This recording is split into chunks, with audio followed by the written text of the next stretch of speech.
कई कारण होते हैं, लेकिन कई बार निराशा और दुख के पीछे का वो कारण इतना बड़ा हो जाता है कि जीवन की तमाम खुशियां उसमें कहीं गुम हो जाती हैं। यही हुआ था राजा दशरथ के साथ। मुझे आज भी याद है वह दिन।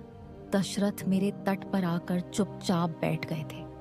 उनकी आंखों में एक अजीब सा शून्य था।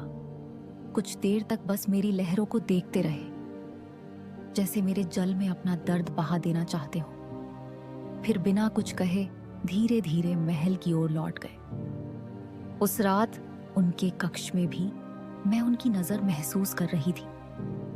वो खिड़की से बाहर मेरे किनारे की ओर देख रहे थे, जैसे किसी उत्तर की तलाश में हो। तभी कक्ष के द्वार पर रानी कौशल्या आईं। उनकी आंखों में चिंता साफ झलक रही थी।